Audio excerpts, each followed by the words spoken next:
Welcome to another Tutor Short provided by the Educational Support Services Department of Lehigh Carbon Community College in Schnecksville, Pennsylvania, which is just outside of Allentown.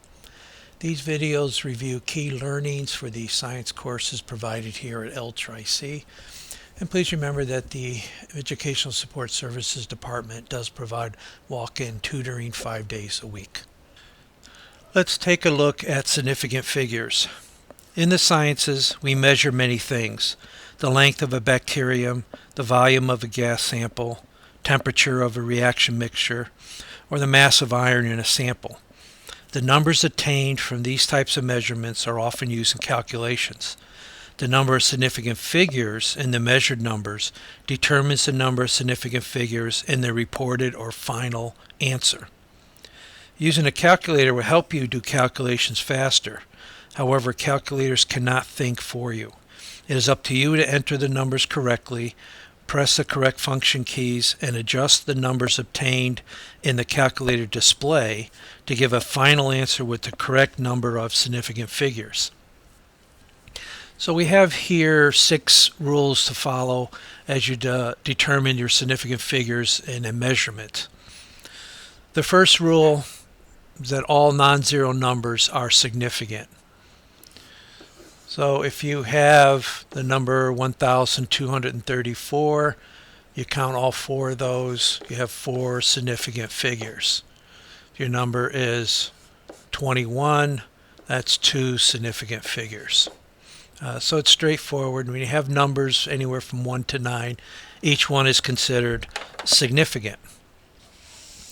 The next rule, actually the next several rules, involve zeros, because that's normally where the confusion arises with significant figures. The second rule says that zeros that precede all non-zero numbers are not significant. And these are called leading zeros, and they apply to decimals. So if you have this decimal number, the preceding zeros, they precede all numbers, are not counted, they're just placeholders. And so this number has 2 significant figures. If you do a simple number here, even the 0 before the decimal point, it's considered a leading zero. Doesn't apply. This is also 2 significant figures. So preceding zeros that are before all numbers are not counted as significant. The third rule, zeros that fall between non-zero numbers are significant, and these are called captive zeros. And this is fairly straightforward too. Zeros between numbers, like this one is, those count. And so this number here has 5 significant figures. Same thing if you had a decimal number like this. The preceding zeros don't count, but this 0 does. So this is 4 significant figures. The next rule involves zeros at the end of numbers. Number 4 here, zeros at the end of decimal numbers are significant. And those are called trailing zeros. Again, we're talking about decimal numbers. So let's take, how about this? 0100. Here, the zeros that are trailing, after all the numbers, which are these 2 here, they are significant. A way to think about that is normally you would write that number this way. The zeros afterward really don't change the number very much. However, by putting these zeros in, I'll show them again here. If you're putting these 2 zeros in, you're essentially telling the person reading this number that your measurement accuracy involved was to this level. So you would have 1, 2, 3, 4, 5. This is 6 significant figures.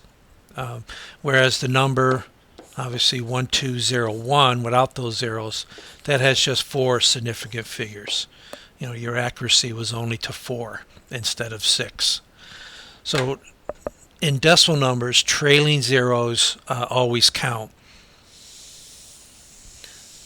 The next rule, number 5 here, pertains to essentially, again, trailing zeros, only now with whole numbers.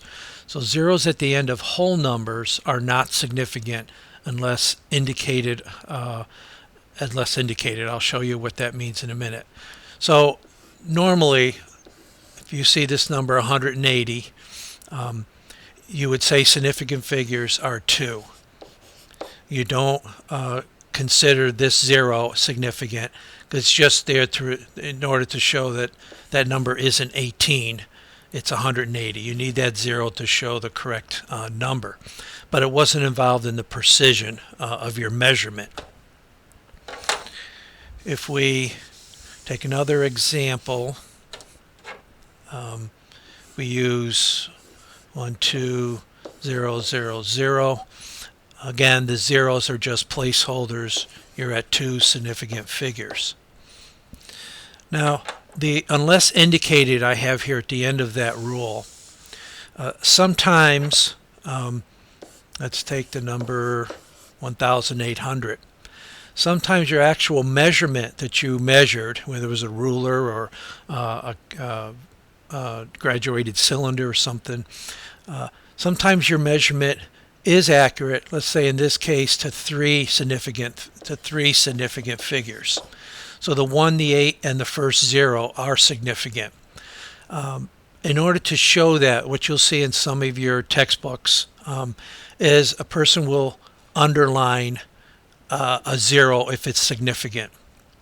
So they'll show the number like this. That will give you a hint that that first 0 is considered significant, and so the number has 3 significant figures. If you had, let's add some zeros in here. If they did something like this, underline 2 zeros, then you would count those as significant, and so this one would be 4 significant figures. So you might see, it's not too common, but you might see an underline in order to identify some significant figures when you have large numbers like this. I've even seen occasionally the nomenclature somebody will use was a line above the zeros. This is not too common to see this, but be aware if you do come across numbers like this that they're trying to tell you the significant figures in those values. Now finally, the last number really pertains to the idea that significant figures apply to numbers that you measure. If you have an exact number, exact numbers do not affect the number of significant figures in a calculated answer. For example, equivalents or constants in equations, they do not affect the number of significant figures. And an example with that I would use is, say you have a measurement of 2.0 inches. So that's what you measured, but your teacher or your report needs your answer in centimeters. So then you would use an equivalent where 1 inch is equal to 2.54 centimeters. This value here, the 2.54 centimeters per inch, that's an equivalence. That is not something you measured in your experiment. All that you measured was the 2.0 inches. So when you do this answer, your answer is going to be 5.08 centimeters. However, your measurement was only 2 significant figures, so your answer needs to be in 2 significant figures. So the correct answer would be 5.1 centimeters for this problem. You would not use the 1 significant figure here in the 1 inch or the 3 significant figures up here in the centimeter value, because this was an equivalence and it wasn't anything that you measured during your experiment. So pay attention to if you have constants or equivalents being used in your calculations. Though the significant figures you see in those numbers do not apply at all to your final answer. Thank you.